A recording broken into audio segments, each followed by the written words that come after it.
Atención fanáticos del fútbol, hoy no hablamos de ligas locales ni de copas regionales. Hoy exploraremos la cima del fútbol mundial, donde solo los más grandes han llegado. Prepárate para un viaje a través de la historia, descubriendo quiénes son los verdaderos reyes del Mundial de Clubes o la Copa Intercontinental. Hablamos de gloria, de leyendas y de las noches que cambiaron la historia del deporte rey. Y para entender el presente, primero tenemos que viajar al origen de todo, los inicios de esta competencia legendaria. Todo comenzó en 1960, cuando Europa y Sudamérica decidieron medir fuerzas en una batalla de campeones, la Copa Intercontinental. El primer choque fue brutal, Real Madrid contra Peñarol, que comenzó con un 0-0 en Montevideo y terminó con una goleada a favor del Real Madrid 5-1 en el Bernabéu, que prendió fuego al torneo con Di Stéfano como figura.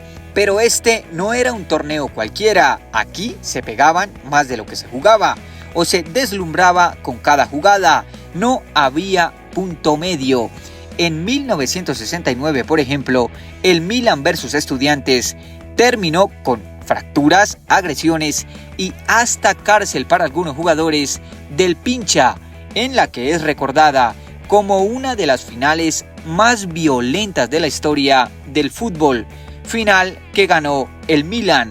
Esa fue la historia de la Copa Intercontinental. Patadas, expulsiones, peleas y por supuesto buen fútbol, porque no todo fue guerra en la cancha, también dejó partidos memorables.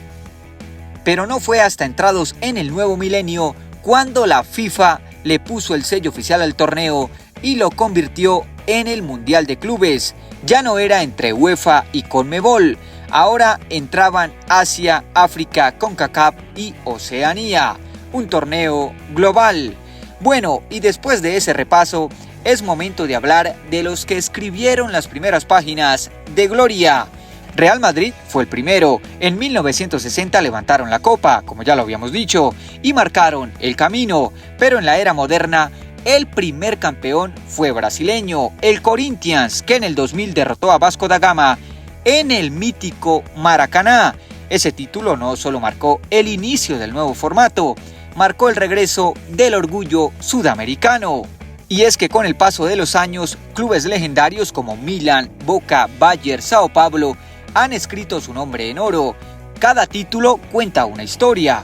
Por ejemplo, en 2006, el Internacional de Porto Alegre venció al todopoderoso Barcelona de Ronaldinho.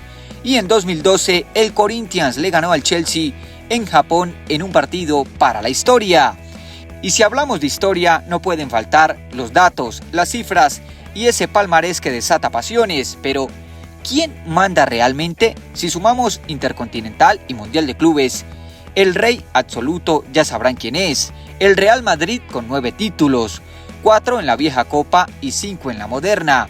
Le siguen el Milan y el Bayern Múnich con 4. Boca Juniors, Sao Paulo, Inter de Milán, Barcelona, Nacional y Peñarol de Uruguay tienen 3 copas, pero ojo, hay clubes que lograron una hazaña única. Solo una vez fueron campeones de su continente y esa sola participación bastó para hacer historia. Vélez Sarsfield, Estrella Roja de Belgrado, Feyenoord y Racing Club son ejemplos de equipos que tocaron la gloria en su única oportunidad. Y si hablamos de confederaciones, Europa domina desde 2007. Desde entonces, Sudamérica apenas logró levantar la copa en una ocasión.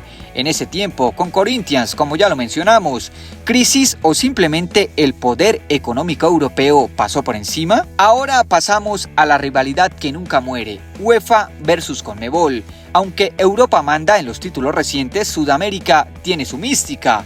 Nadie olvida la final del 2005 entre Liverpool y Sao Paulo, la de Boca contra el Real Madrid en el 2000, incluso las del siglo pasado, donde no había una diferencia abismal o marcada de millones, y Sudamérica competía con sus estrellas que podía mantener. Ahora hablemos de aquellos clubes o equipos que llegaron lejos sin levantar el trofeo, pero dejaron historia.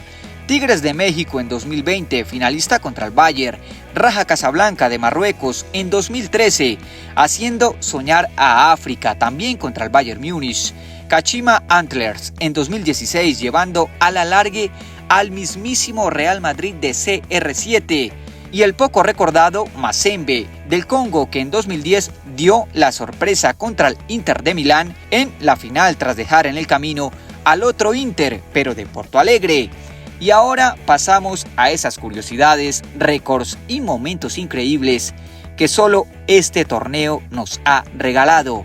¿Quieres más razones para amar este torneo? Escucha esto: el jugador con más títulos mundiales en la historia no es un delantero ni un portero legendario, es nada más y nada menos que Toni Kroos, con 6 coronas en su palmarés. El alemán ha estado en todos los banquetes de la gloria. Y si hablamos de países dominantes, por supuesto, España se lleva la corona.